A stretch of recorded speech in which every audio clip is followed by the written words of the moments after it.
47절에 오늘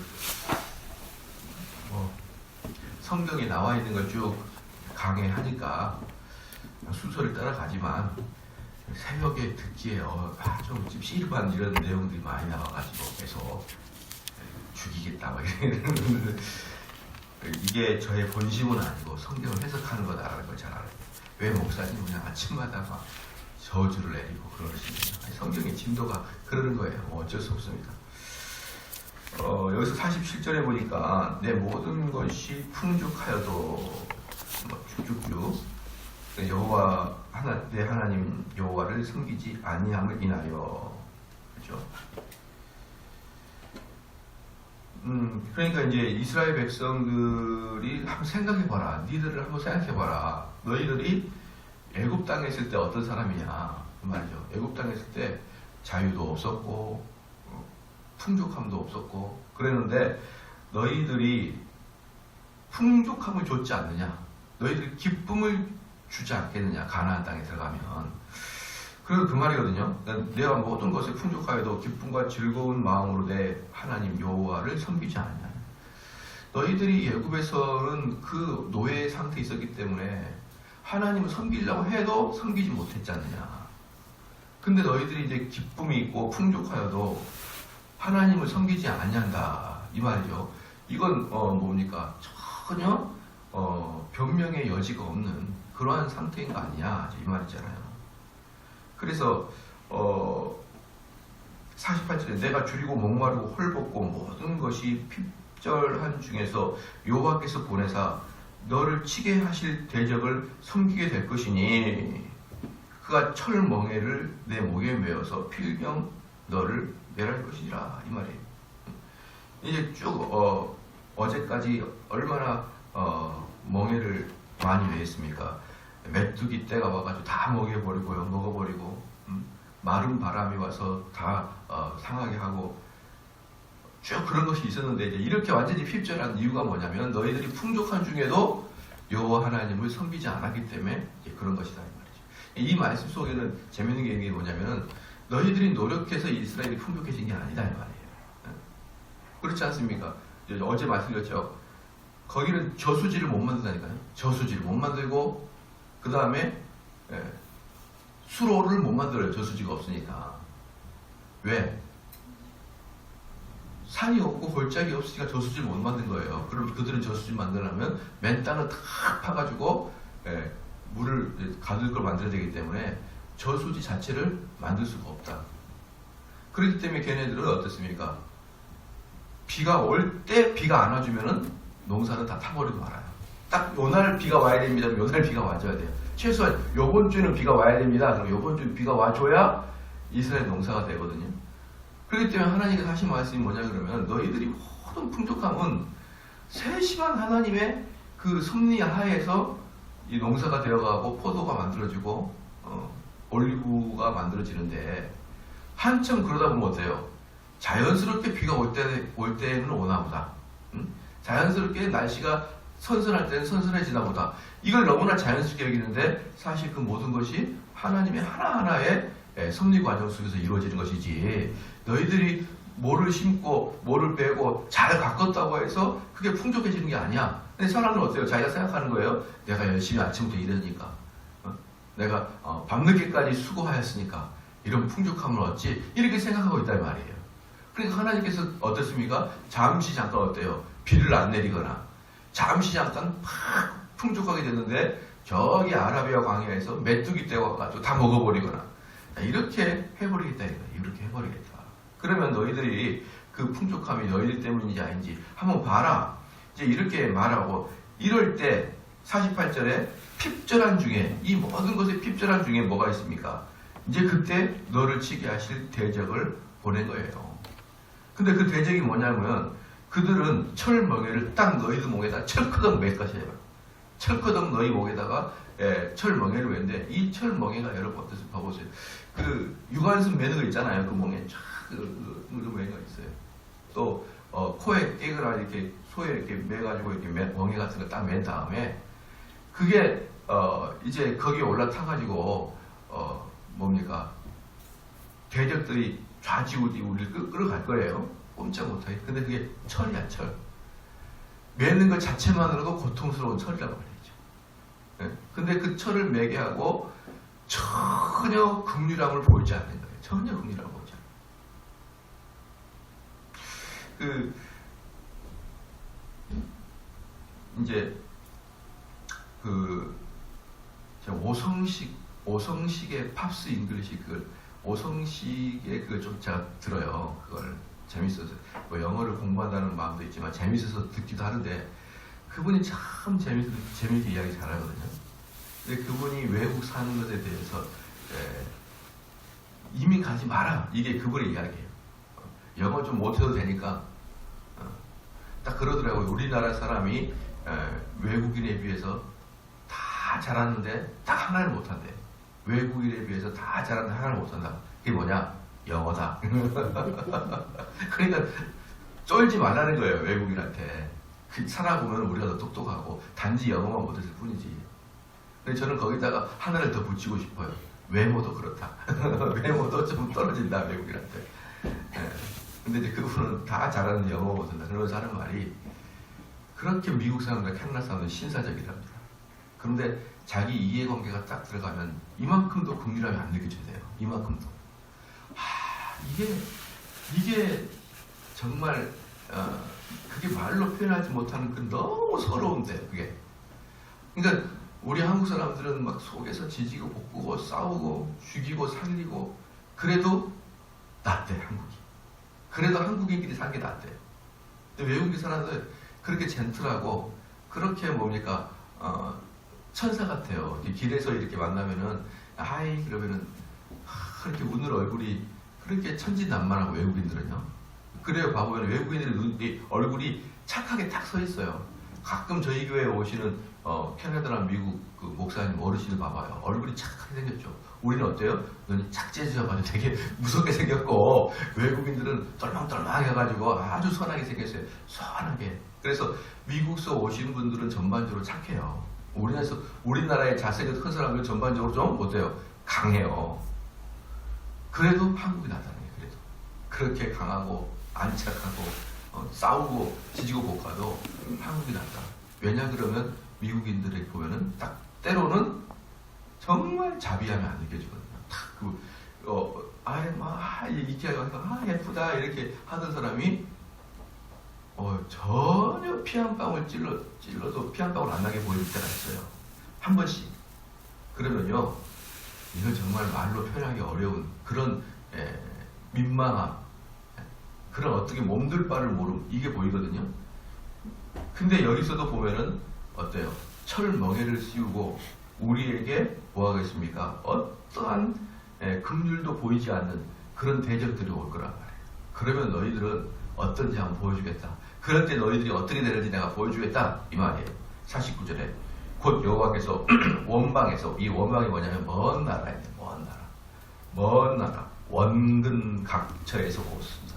원근 각처에서, 먼 데에서 가까운 데서 오심을 감사합니다. 원근 각처죠. 먼 나라에서 땅끝에서 한 민족을 독수리의 날을 같이, 이런 단어 하나, 원방에서 왔습니다. 먼 땅입니다. 목사님 참 성경을 잘 하시고, 이건 성경이 아니라 그냥 한문이에요. 한문. 사람들은 이거 성경이라고 하는데 한문. 먼 나라 끝에서 한 민족을 독수리의 나름같이. 독수리 어떻습니까?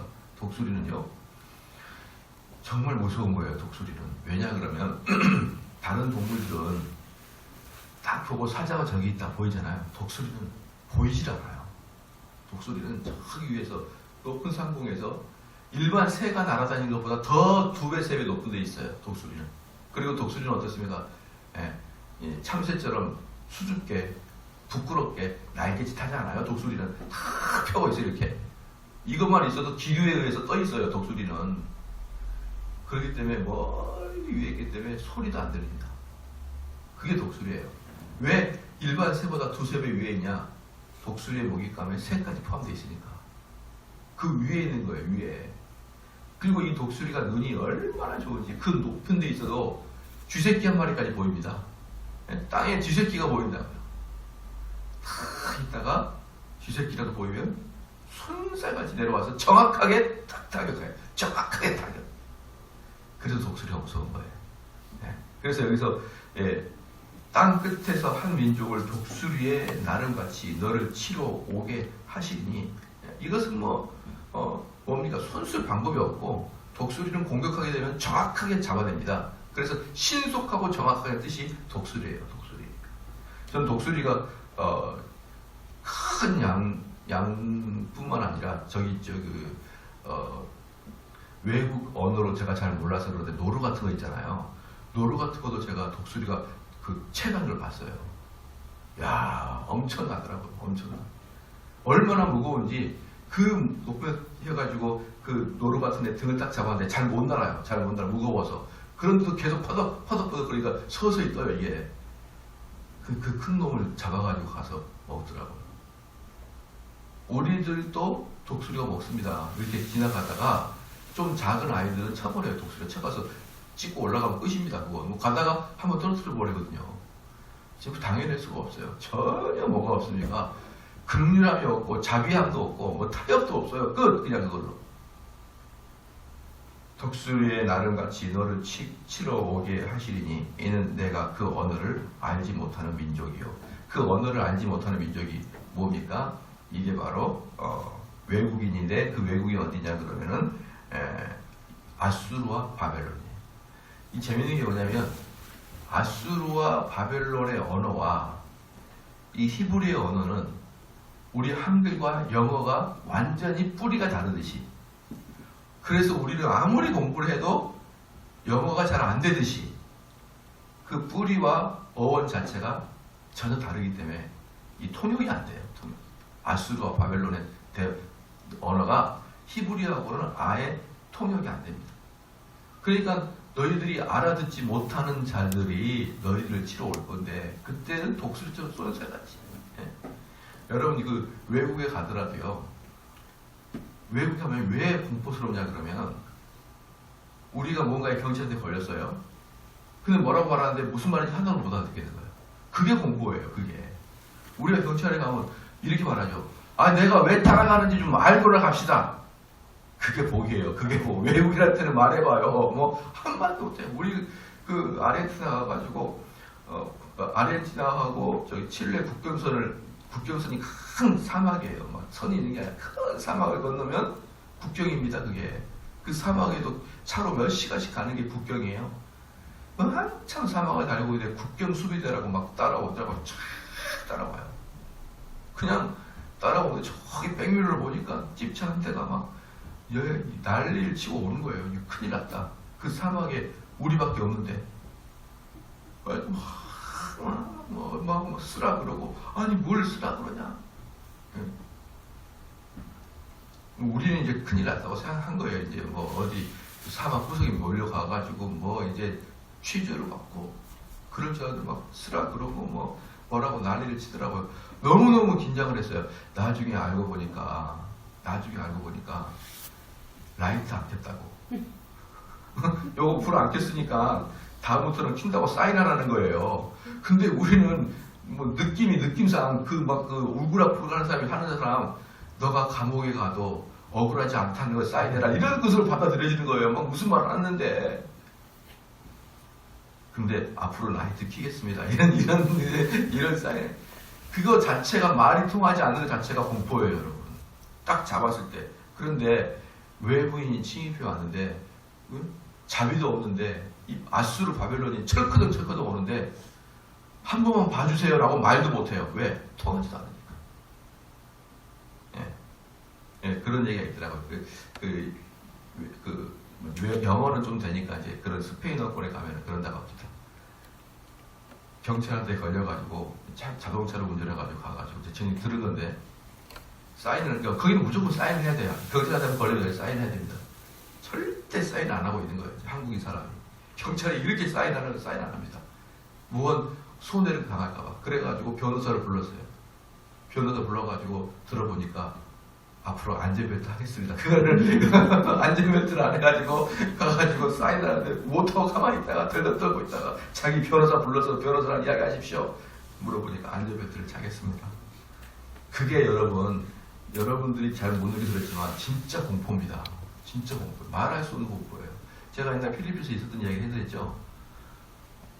병원에 갔는데 온 몸에 열이 생기고 40도 근저리까지 39도까지 며칠 왔다 갔다 하는 거예요. 그래서 나는 그때 이건 댕기열이다. 댕기열의 치사율이 40%에서 50%예요. 걸리면 반은 죽습니다. 이게 밀림에 있는 모기에 의해서 몰려가지고 댕기열이 발생하는 거죠. 근데 똑같아요. 몸에 반점이 생기고 뭐 열이 계속 오르고 자꾸 막 의식이 왔다 갔다 하려고 그러고. 그래서 필리핀에 2교사 할 때 마지막 일주를 마지막 한 2주 정도를 그것 때문에 알아누웠어요. 그래가지고 안 되겠다 싶어가지고 병원에 갔거든요. 병원에 가니까 의사가 뭐라 하는데 하나도 못 알아듣겠어요. 하나도 못 알아듣겠어요. 나중에 알고 보니까 댕기열이 아니라 홍역이었어요. 홍역. 제가 어릴 때 홍역을 안 걸렸었더라고요. 나중에 보니까. 그래서 석인 홍역이 걸린 거예요. 근데 그 댕기열이랑 비슷해요. 현상이. 고열에다가 몸에 반점이 생기고. 그럴 때 의사가 뭐라고 이야기하는데요. 느낌이 너 죽을 거야. 이런 느낌 있잖아요. 영어인데 의학적 영어 하나도 못 알아듣습니다. 우리는 외국 가면은 살만하네 그러잖아요. 왜? 맥도날드 가서 영어 해고 지나가는 사람한테 밥도 시켜 먹을 수 있고 길 안내도 받을 수 있어요. 이 정도는 어떻게든 합니다. 특별히 바디랭귀지도 해요. 근데 여러분 법률적인 영어 어디 관공서 그렇죠. 사인 하나 잘못하면 어때요? 몇 천만 원 매덕이 날아갈 수 있는 관공서의 문제, 병원의 문제 이런 데 가면요. 그 자체가 공포예요. 그 자체가. 사인? 여러분 할 수 있나 가보세요. 할 수 있는지 없는지 사인하는 때 할 수 있나 어디 가보란 말이에요. 여러분도 분명히 변호사 부를 거예요. 왜? 안전벨트 매라고 그거 들으려고. 그런데 전쟁이 나면은 말도 안 통하는데 독수리같이 우리를 공격하는 놈들이 우리 목에 철멍이를 매려고 오는데 말이 안 통한다는 거예요. 그 자체가 너무나 공포입니다. 50절 말씀에 그 용모가 흉악한 민족이라 노인을 돌아보지 않으며 유치를 긍휼히 여기지 아니하며. 지금이 되니까 그 국가가 우리나라 국가는 너무 헐렁해요. 너무 헐렁합니다. 그래서 이번에도 보니까 뭐라더라고요. 공권력이 과잉했냐 아니야. 우리나라 대한민국 경찰처럼 덜 과잉하는 국가가 어디 있어요? 맨날 두들겨 맞고 돌아다니죠. 미국에서 온 사람들은 맨날 그래요. 경찰이 내리세요. 그럼 내려야 돼요. 제가 왜 내려야 되죠? 이러고 묻는 것 자체가 나를 때려주세요. 이런 뜻이래요. 내리세요. 그럼 그럼 내려야 되는 거예요. 교회에서도 미국 교회에서 분란이 일어나잖아요. 그럼 경찰을 부릅니다. 경찰을. 미국 교회에서도 막 몸싸움을 하니까. 그럼 미국 교회도 제가 우리 친구 목사님이 찍어서 보내준 걸 봤는데 경찰이 한 3명 와가지고 이렇게 쳐다보고 있어요. 이렇게. 그러면 막 거기서 한국 교회랑 똑같이 막 싸워요. 몸을 가지고 막 싸워요. 딱 싸우고 있다가 여자 경찰이 가가지고 나가세요. 그럼 다 나가요. 그 사람 나가세요. 그럼 나가요. 뭐 덤비고 그런 거 없어요. 여자 경찰이 나가 거기 나가세요. 딱 그래버려요. 당신 나가세요. 그러면 그렇게 혈기를 부르던 한국 남자들이 그냥 술술 나가요. 우리나라에서 그럽니까? 교회에서 그러면 아니죠. 얼마나 미국은 무서운데요. 여성 한 명이 당신 나가요. 그러면 나가요. 끝 없어요. 너무너무 무서워요. 그런데 이때 당시에 어때요? 용모가 흉악합니다. 여러분 일본 영화 보면은 장군들 있잖아요. 여기 앞에 탈을 쓰잖아요. 탈을 쓰는 이유가 뭐예요? 흉측하게 보이고 상대를 흉측하게 보이게 해요. 왜 아프리카 사람이 온몸에다가 어때요? 막 문신을 하고 그래요? 흉측하게 보여요. 근데 이스라엘은 안 그랬거든요. 온몸에 문신 하나 없어요. 이스라엘 사람 깨끗해요. 이스라엘 사람들은. 근데 침범에 들어온 사람은 어떻습니까? 무시무시하게 막 문신을 하고 가면을 쓰고 또 내려올 때 황토색으로 막 얼굴에 칠하게 와가지고 이런 용모가 흉측한 애들이 오는데 그 애들은 말도 안 통하고 노인이라고 봐주지도 않고 어린 연약한 자라고 봐주지도 않아요. 그냥 다 죽여버려. 보이는 즉시. 51절에 내 육축의 새끼와 내 토지 소사를 먹어서 필경은 너를 멸망시키며 또 곡식이나 포도주나 기름이나 소의 새끼나 양의 새끼를 널리 하여 남기지 아니하고 필경은 너를 멸절시키리라. 우리가 너희를 치지만 저는 정말 재밌는 게 뭐냐면 참 우리나라 사람이 참 너 잘났다 이런 말을 하고 싶은 너무 많아. 너 잘났다. 베트남 전쟁 당시에 우리 한국 군인이 베트남의 일반 인민들을 학살했다고 사과하십시오. 베트남이 우리한테 요구도 안 했는데 스스로 사과하겠대. 여러분 어떻게 생각합니까? 저는 그렇게 말하는 그런 사람들한테 꼭 하고 싶은 얘기가 딱 하나 있어요. 니 잘났다. 베트남 사람들이 있어요. 근데 우리 뭐 백마부대 가가지고 싹 갈겨버렸습니다. 정조사회가. 근데 거기 애들도 있고 아주머니도 계셨어요. 근데 한번 생각해 보십시오. 제 주변에도 베트남 출전한 사람이 갔다 온 사람이 많은데요. 그분들이 하는 얘기가 뭐냐면 누가 베트콩인지 베트남인지 알 수가 없다는 거예요. 그래 지나가다가 군인 지나가다가 두두두두 그래가지고 한국 죽잖아요. 딱 가보면은 아무도 없어요. 다 그냥 선민이야. 누구예요? 어디 누가 쐈어요? 그럼 다 몰라요. 걔네들이 베트콩인을 땅속에 숨겨놔요. 다. 그리고 할아버지 할머니밖에 없어요. 그리고 그 할아버지 할머니 총각 여자들이 누가 베트콩인지 누가 총을 갖고 있는지 몰라요. 그럼 쏴버리죠 다. 여러분 잘 보십시오. 전쟁 중에 만약에 2차 세계대전 독일과 프랑스의 싸움이 있었다. 독일인들이 얼마나 사과를 합니까? 사과할 때 뭐라고 합니까? 유태인들에 대해서 사과하고 있고 자기들이 전쟁을 일으킨 것에 사과를 합니다. 그런데 전쟁 중에 우리가 일반인을 죽였다는 건 사과하는 거 없어요. 전쟁이 일반인을 그냥 죽이는 거예요. 그냥 전쟁이 군인만 탁 정조준한 게 아니라 그냥 미국이 일본에다가 원자폭탄 터질 때 그 원자폭탄이 군인만 죽이냐고요. 군인만 싹 다 쓸어버리지. 그러니까 그 최고의 지도자들은 대통령이나 왕은 자기 국민이 다 죽어버리니까 항복을 하는 거예요. 군인만 죽이는 게 아니라. 뭘 베트남에 가가지고 일반인을 죽였다고 사과를 하겠다 그럽니까? 그게 전쟁이 무슨 놀이터고 인권을 운운할 때입니까? 전쟁이. 정말 저는 이렇게 말하고 있는 이 어리석한 사람들한테 다 한마디 뭐라고요? 니 잘났다라는 이야기를 꼭 해줘. 니 전쟁 때 나가서 어디 한번 골라서 한번 해봐라. 탁 보면 좋은 조건 딱 옷은 똑같이 입고 얼굴은 똑같이 말도 똑같죠. 우리나라 사람 외국인이 우리나라 와가지고 북한 사람인지 한국 사람인지 구별을 어떻게 합니까? 그래서 여기 보십시오. 여기 보면 뭡니까? 아무것도 남기지 않고 그냥 다 쓸어버렸다. 다 쓸어버리는 거예요. 전쟁이라는 것은 얘들 남기고 여자 남기고 노인 남기고 그런 게 아니에요. 그냥 다 태워버려서 죽여버릴 거예요. 아니면은 꼬맹이나 여성들을 포로로 끌려가고 자기 집에서 청소시키고 그럴 거예요. 자기 아내로 삼거나 그렇게 하려고 그렇게 하는 겁니다. 뭔 전쟁에서 인권이 있고 무슨 전쟁에서 자비가 있습니까? 무조건 다 죽이는 게 전쟁이지.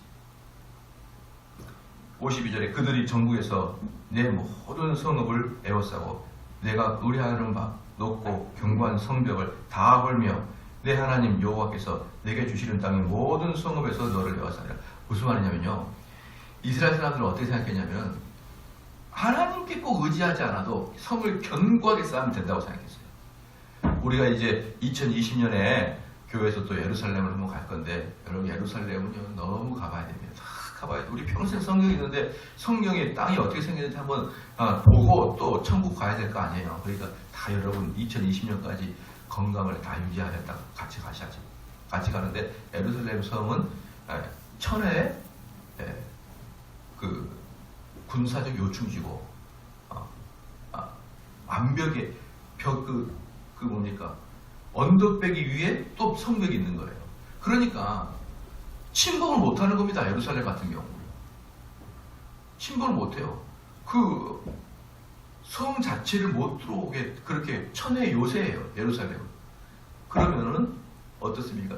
이 마지막에 로마에 정복당했을 때 이스라엘 사람들이 다 이제 패배했는데 딱 요새 하나가 패배되지 않은 데가 있었는데 그게 사막의 등이 중에 하나가 있어요. 그 뭐냐면요. 사막 위에 그냥 그것만 높이 서 있어요. 사막에. 그 높이 서 있는데 그 위에 또 성벽이 높이 있어요. 아무도 못 들어와요. 그 요새를. 그러니까 정말 그 로마인들이, 그 싸움자는 로마 사람들이 이스라엘 사람들을 이길 수 없는 게, 그들은 성 하나하나가 요새예요. 요새. 근데 그들은 그걸 믿고 있었어요.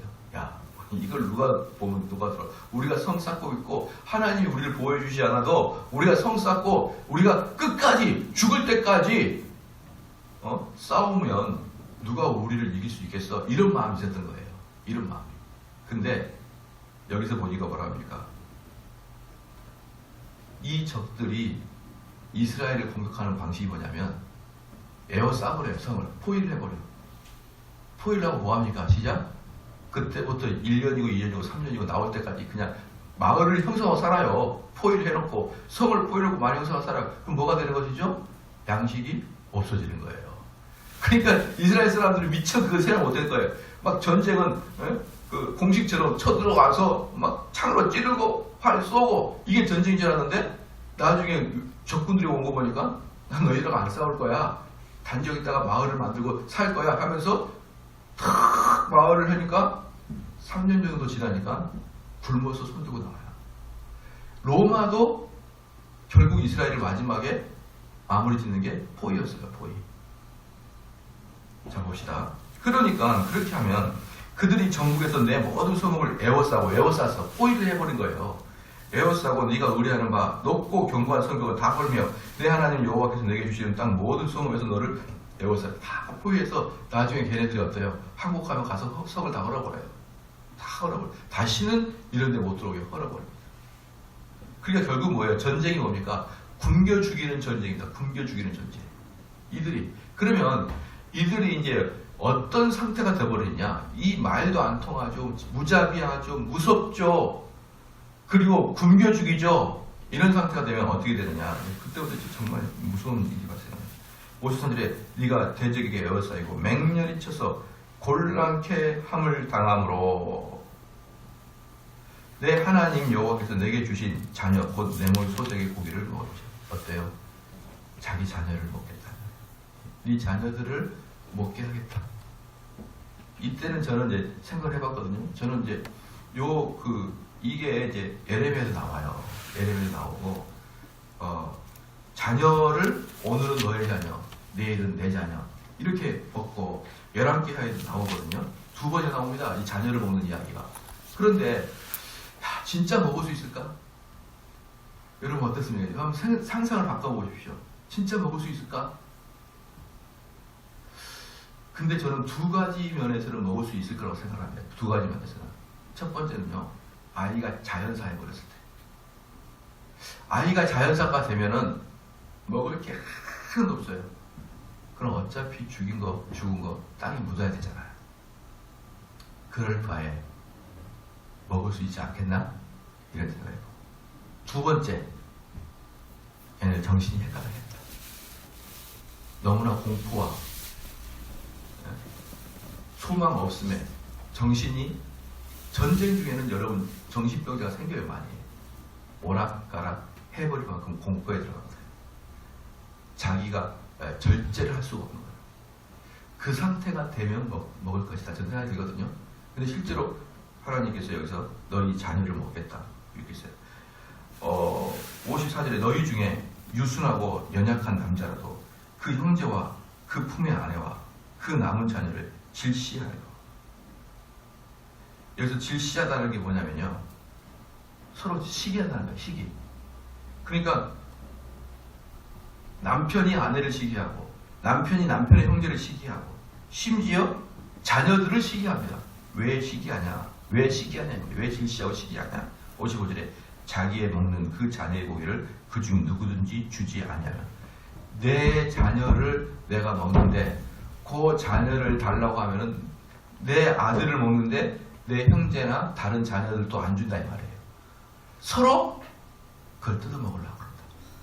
질시한다. 제가 여러분 아침부터 말하기 어렵다고 그랬잖아요. 성경에서 나왔다 이 말이에요. 질시하겠다. 질시. 서로 맹렬해. 이는 내 대적이 내 모든 소금을 에워싸고 맹렬히 너를 쳐서 곤란케 함으로 아무것도 그에게 남음이 없는 영광이다. 저는 이걸 봤을 때 얘네들이 정신이 혼미해져 버렸다 보여요. 아무리 자기가 굶어 죽어도 맨정신으로 어떻게 먹습니까? 그것도 서로 자기만 먹으려고. 자기 아내도 남편도 심지어 자식도 안 주고 자기만 먹으려고.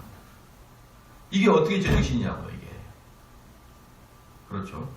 56에 또 너희 중에 유순하고 연약한 부녀 곧 유순하고 연약하여 그 발바닥으로 땅을 밟아보지도 아니하던 자라. 뭡니까? 너무 고귀하고 너무나 젠틀하고 좋은 가문에 살아서 땅을 밟아보지도 않은 그런 귀한 삶을 살았다는 거예요.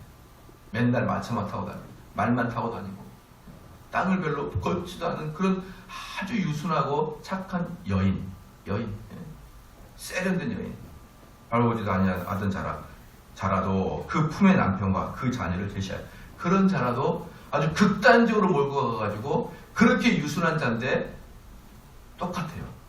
자기 남편과 자녀들도 자기가 먹으려고 한 그 시체, 자기 자녀 중에 하나가 먹으려고 하는데 그 시체를 놔두고 다른 사람 못 먹게 하는 그렇게 유순한 사람도 그렇게 하니까.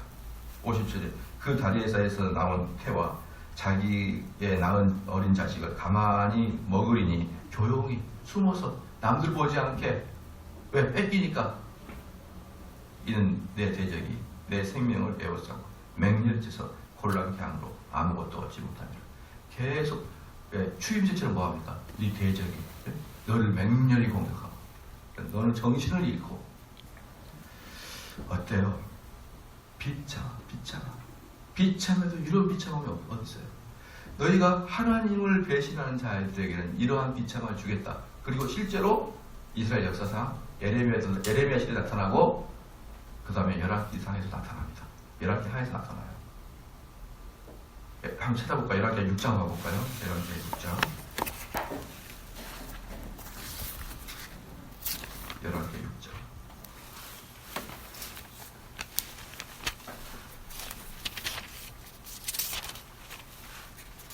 여기서 이제 24절에 이후에 열왕기하 6장 24절에 보면 이후에 아람왕 벳하단이 그 온 군대를 모아 올라가서 사마리아를 에워싸니. 벌써 이제 딱 에워싸잖아. 그죠? 쭉 나가다가 29절에 우리가 드디어 내 아들을 삶아 먹었더니 이튿날에 내가 이르되 네 아들을 내라. 우리가 먹으라 하나 저가 그 아들을 숨겼나이다. 이런 날들이 어때요? 실질적으로 발생한다. 하나님의 그 예언하심은 실질적으로 발생한다. 왜? 이스라엘 백성들이 불순종하게 되면 너희들 어떻게 하겠다? 인간의 말종을 만들어 놓겠다. 내가 너희들을 인간의 말종을 만들겠다.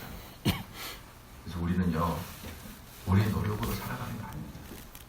우리는 밭에 파종하고 그걸 심고 그걸 거두는 그런 수고를 한다고 해서 당연히 그 수고가 따라야 되죠. 그 수고를 한다고 해서 그게 내 능력이고 내 잘남이 아니에요. 하나님이 너희를 구하고 계신다. 근데 그 하나님을 무시하고 그 하나님이 아니라 아예 내 안에서 하나님 지워버리고 내가 이 세상의 주인공이처럼 그렇게 살아가는 자들은 정말 짐승이 어떻게, 짐승도 보십시오. 자기 자녀를 먹는다. 정신병에 걸린 짐승이나 먹는 거예요. 자기 자녀를. 아무리 굶어도. 그러한 짐승보다 못한 삶을 살게 합니다. 여러분, 얼마나 무서운 일이고 또 얼마나 이 예언이 실질적으로 역사 속에서 드러납니까? 그렇기 때문에 우리는 어때요? 하나님 말씀에 순종해 나가는 삶이 정말 필요한 것이에요. 우리가 이런 말씀을 경홀히 여기면 절대로 안 될 것입니다. 기도하시겠습니다. 하나님 아버지 참으로 감사합니다. 정말 저희들 무슨 삶을 살고 있어야 인격적인 삶이며 존귀한 삶을 살아가는지 알게 하여 주심을 감사합니다. 아무리 우리가 유순하고 아무리 우리가 좋은 가문에 좋은 교육을 받았을지라도 우리가 하나님이 우리 마음을 떠나고 우리를 지켜주지 않는다 그러면 우리는 광인처럼 귀신 들린 자처럼 심지어 군대 귀신이 들린 자처럼 살아갈 수밖에 없는 비참한 존재가 된다는 것을 알게 하여 주시면 감사합니다. 하나님 아버지여, 우리는 하루 종일 또는 일주일 내내 더 나아가서 우리의 남은 생의 모든 것을 하나님 중심, 하나님 말씀에 순종하는 삶을 살아가는데 부족하지 아니하도록 역사하여 주시옵소서. 감사드리며 예수님의 이름으로 기도합니다. 아멘.